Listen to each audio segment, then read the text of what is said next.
എല്ലാ പ്രിയപ്പെട്ട പ്രേക്ഷകർക്കും നമസ്കാരം. ആകാശഗംഗയുടെ പുതിയൊരു വീഡിയോയിലേക്ക് എല്ലാവർക്കും ഹൃദയം നിറഞ്ഞ സ്വാഗതം.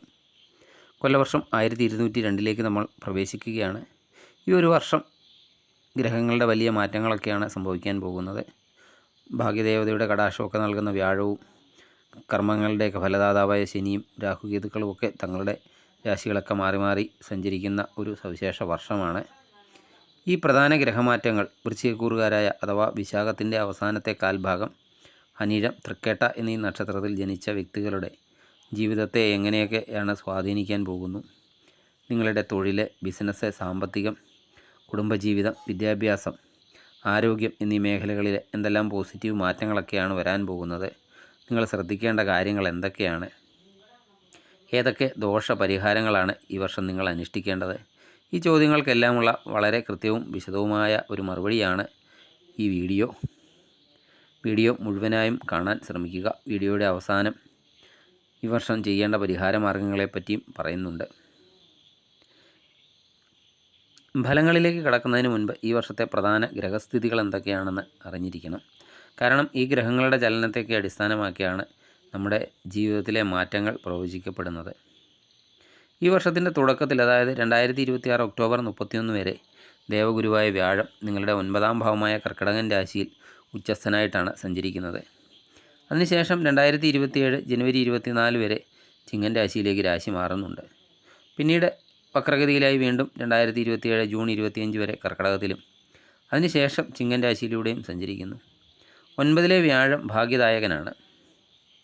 കർമ്മദാതാവായ ശനി ഭഗവാൻ 2027 ജൂൺ മാസം വരെ നിങ്ങളുടെ 5ാം ഭാവമായ മീനൻ രാശിയിലാണ്. അതിനുശേഷം 6ാം ഭാവമായ മേടൻ രാശിയിലേക്ക് പ്രവേശിക്കും. ഡിസംബർ 5-ന് രാഹു 4ാം ഭാവമായ കുംഭത്തിൽ നിന്ന് 3ാം ഭാവമായ മകരത്തിലേക്കും കേതു 10ാം ഭാവമായ ചിങ്ങത്തിൽ നിന്ന് 9ാം ഭാവമായ കർക്കിടകത്തിലേക്കും രാശി മാറുന്നുണ്ട്. ഈ ഒരു സങ്കീർണവും എന്നാൽ വലിയ സാധ്യതകളും ഒക്കെയുള്ള ഗ്രഹസ്ഥിതി വൃശ്ചികക്കൂറുകാർക്ക് നൽകുന്ന പൊതുഫലം എന്താണെന്ന് നമുക്ക് നോക്കാം. വൃശ്ചികക്കൂറുകാരെ സംബന്ധിച്ച് 1202 ആണ്ട് വലിയൊരു വഴിത്തിരിവുകളുടെയൊക്കെ ഒരു വർഷമാണ്. കഴിഞ്ഞ കുറച്ച് കാലമായിട്ടൊക്കെ അനുഭവിച്ചിരുന്ന മാനസിക വിഷമങ്ങളിൽ നിന്നും തടസ്സങ്ങളിൽ നിന്നുമൊക്കെ വലിയൊരു മോചനം ഈ വർഷം പ്രതീക്ഷിക്കാം. 9ാം ഭാവത്തിലെ വ്യാഴത്തിൻ്റെ ശുഭദൃഷ്ടിയും വർഷത്തിൻ്റെ പകുതിക്ക് ശേഷം വരുന്ന അനുകൂല ഗ്രഹമാറ്റങ്ങളുമൊക്കെ നിങ്ങൾക്ക് പുതിയൊരു ഊർജം നൽകും. പ്രതിസന്ധികളെയൊക്കെ ധീരമായി നേരിടാനും അതിജീവിക്കാനും ഒക്കെ നിങ്ങൾക്ക് സാധിക്കുന്ന ഒരു വർഷമായിരിക്കും വരാൻ പോകുന്നത്. ഏറ്റവും പ്രധാനപ്പെട്ട മേഖലയായ തൊഴിൽ മേഖല എങ്ങനെയുണ്ടെന്ന് നോക്കാം. വൃശ്ചികക്കൂറുകാരുടെ ഔദ്യോഗിക ജീവിതത്തിൽ ഈ വർഷം വലിയ പോസിറ്റീവ് മാറ്റങ്ങളൊക്കെ ദൃശ്യമാകുന്നതാണ്. വർഷത്തിൻ്റെ തുടക്കത്തിൽ വ്യാഴം 9ാം ഭാവത്തിൽ നിൽക്കുന്നത് തൊഴിലിൽ വലിയ അംഗീകാരമൊക്കെ കൊണ്ടുവരും. മേലധികാരികളിൽ നിന്നും സഹപ്രവർത്തകരിൽ നിന്നുമൊക്കെ മികച്ചൊരു പിന്തുണയും ലഭിക്കുന്നതാണ്. ഒക്ടോബർ ഒടുവിൽ വ്യാഴം 10ാം ഭാവത്തിലേക്ക് മാറുന്നതോടെ ജോലിയിൽ പുതിയ ഉത്തരവാദിത്തങ്ങളൊക്കെ വന്നു ചേരുന്നതാണ്. ചിലർക്ക് ദീർഘനാളായിട്ട് കാത്തിരുന്ന സ്ഥാനക്കയറ്റം, ശമ്പള വർധനവ് എന്നിവയൊക്കെ ലഭിക്കാൻ ഈ വർഷം അനുകൂല സാഹചര്യങ്ങളും ഉണ്ടാകുന്നതാണ്. സർക്കാർ മേഖലയിൽ ജോലി ചെയ്യുന്നവർക്ക് അനുകൂലമായ സ്ഥലം മാറ്റത്തിനോ അല്ലെങ്കിൽ തങ്ങൾ ആഗ്രഹിച്ച വകുപ്പുകളിലേക്ക് മാറാനോ ഒക്കെ ഉള്ള അവസരങ്ങൾ ഈ സമയത്ത് വന്നു ചേരാം. 2026 ഡിസംബറിലെ രാഹുവിൻ്റെ 3ാം ഭാവത്തിലേക്കുള്ള മാറ്റം നിങ്ങളുടെ ആത്മവിശ്വാസവും തൊഴിൽപരമായ കാര്യപ്രാപ്തിയും ഒക്കെ വർദ്ധിപ്പിക്കുന്നതാണ്. പുതിയ ജോലിയൊക്കെ അന്വേഷിക്കുന്ന ഉദ്യോഗാർത്ഥികൾക്ക് ഈ വർഷം മികച്ച അവസരങ്ങളൊക്കെ കൈവരും. പ്രത്യേകിച്ച് IT മേഖല, ബാങ്കിങ്, അധ്യാപനം, സർക്കാർ സേവനങ്ങൾ എന്നീ മേഖലയിലൊക്കെ ഉള്ളവർക്ക് കൂടുതൽ ശോഭിക്കാനും കഴിയുന്നതാണ്. ഇനി ബിസിനസ്സിൽ ഏർപ്പെട്ടിരിക്കുന്ന വൃശ്ചികക്കൂറുകാർക്ക് ഈ വർഷം എങ്ങനെ ഉണ്ടായിരിക്കുമെന്ന് നോക്കാം. വലിയ നിക്ഷേപങ്ങൾക്കും ബിസിനസ് വിപുലീകരണത്തിനുമൊക്കെ ഈ വർഷം ഒരു വഴി ഒരുങ്ങുന്നുണ്ട്. കഴിഞ്ഞ കുറച്ച് കാലമായിട്ട് ബിസിനസ്സിൽ മന്ദഗതിയൊക്കെ അനുഭവിച്ചിരുന്നവർക്ക് പുതിയ ഓർഡറുകളൊക്കെ ലഭിക്കാനും വിപണിയിലൊക്കെ സ്വാധീനം ഉറപ്പിക്കാനും ഒക്കെ സാധിക്കുന്നതാണ്. പാർട്ട്ണർഷിപ്പ് ബിസിനസ്സിൽ ഏർപ്പെട്ടിരിക്കുന്നവർ അല്പം സുതാര്യതയൊക്കെ പുലർത്തുന്നത് നന്നായിരിക്കും. ജൂണിന് ശേഷം ശനി 6ാം ഭാവത്തിലേക്കൊക്കെ മാറുന്നതോടെ ശത്രുക്കളുടെ ശല്യമൊക്കെ കുറയുകയും ബിസിനസ്സിലെ മത്സരങ്ങളെയൊക്കെ അതിജീവിച്ച് മുന്നേറാൻ സാധിക്കുകയും ചെയ്യും. പുതിയ സ്റ്റാർട്ടപ്പുകളൊക്കെ ആരംഭിക്കാൻ ആഗ്രഹിക്കുന്നവർക്ക് ഒക്ടോബറിന് മുൻപുള്ള സമയവും അതുപോലെ 2027 ഫെബ്രുവരിക്ക് ശേഷമുള്ള സമയവും കൂടുതൽ അനുകൂലമാണ്. വിദേശ വ്യാപാരവുമായി ബന്ധപ്പെട്ട് പ്രവർത്തിക്കുന്നവർക്ക് മികച്ച ലാഭമൊക്കെ കൊയ്യാൻ സാധിക്കുന്ന ഒരു വർഷമായിരിക്കും വരാൻ പോകുന്നത്. ഇനി സാമ്പത്തിക വശങ്ങളിലേക്ക് നോക്കാം. ധനകാര്യ മേഖലയിൽ വൃശ്ചികക്കൂറുകാർക്ക് 1202 ആണ്ട് വളരെ ആശ്വാസകരമായിരിക്കും. വ്യാഴത്തിൻ്റെ അനുഗ്രഹമുള്ളതിനാൽ വരുമാനത്തിൽ കൃത്യമായ വർധനവൊക്കെ ഉണ്ടാകും. ഒന്നിലധികം സ്രോതസ്സുകളിൽ നിന്ന് പണം വന്നു ചേരാനുള്ള സാധ്യതയുണ്ട്. ദീർഘകാലമായിട്ട് തിരികെ ലഭിക്കാതിരുന്ന കടങ്ങളൊക്കെ ഈ വർഷം പലിശ സഹിതം കയ്യിൽ ലഭിക്കാം. മുൻകാല നിക്ഷേപങ്ങളിൽ നിന്ന് മികച്ച ലാഭവും പ്രതീക്ഷിക്കാം. എന്നാലും 4-ാം ഭാവത്തിലെ രാഹുവിൻ്റെ സ്ഥിതി വർഷത്തിൻ്റെ ആദ്യ പകുതിയിൽ വീട് അറ്റകുറ്റപ്പണികൾക്കോ വണ്ടി വാങ്ങുന്നതിനോ ഒക്കെ ആയിട്ട് ചില ചിലവുകളൊക്കെ വർദ്ധിപ്പിച്ചേക്കാം. ഭൂമി, വീട്, ഫ്ലാറ്റ് എന്നിവയൊക്കെ വാങ്ങാൻ ആഗ്രഹിക്കുന്നവർക്ക് ഈ വർഷം അനുകൂലമായ വായ്പകളൊക്കെ ലഭിക്കാനും ആ സ്വപ്നമൊക്കെ യാഥാർത്ഥ്യമാക്കാനും സാധിക്കുന്നതാണ്. 2026 ഡിസംബറിന് ശേഷം അനാവശ്യ ചിലവുകൾക്ക് വലിയ തോതിൽ നിയന്ത്രണമൊക്കെ വരുന്നതാണ്. സമ്പാദ്യമൊക്കെ വർദ്ധിപ്പിക്കാൻ സാധിക്കുന്ന ഒരു കാലഘട്ടം കൂടിയാണിത്. ഇനി കുടുംബജീവിതത്തിലേക്ക് കടന്നാൽ വൃശ്ചികക്കൂറുകാർക്ക് ഈ വർഷം സന്തോഷവും സമാധാനവും ഒക്കെ നിറഞ്ഞതായിരിക്കും. അവിവാഹിതരുടെ വിവാഹകാര്യത്തിലൊക്കെ ഈ വർഷം അനുകൂലമായ തീരുമാനങ്ങളുണ്ടാകും. വ്യാഴത്തിൻ്റെയൊക്കെ ശുഭദൃഷ്ടി ഉള്ളതിനാൽ അനുയോജ്യമായ പങ്കാളിയൊക്കെ കണ്ടെത്താൻ സാധിക്കും. ദാമ്പത്യ ജീവിതത്തിലൊക്കെ നിലനിന്നിരുന്ന ചെറിയ പിണക്കങ്ങളും അകൽച്ചകളും ഒക്കെ മാറി പരസ്പര ധാരണയും സ്നേഹവും ഒക്കെ വർദ്ധിക്കുന്നതാണ്. കുടുംബത്തിൽ പുതിയൊരു അതിഥിയുടെ വരവ് ഒക്കെ പ്രതീക്ഷിക്കുന്ന ദമ്പതികൾക്ക് ഈ വർഷം അനുകൂലമായ ഫലങ്ങളൊക്കെ നൽകുന്നതാണ്. മാതാപിതാക്കളുടെ ആരോഗ്യമൊക്കെ മികച്ചതായിരിക്കും. സഹോദരങ്ങളുമായിട്ട് വർഷത്തിൻ്റെ 2-ാം പകുതിയിൽ കൂടുതൽ ആത്മബന്ധമൊക്കെ സ്ഥാപിക്കാൻ സാധിക്കുന്നതാണ്.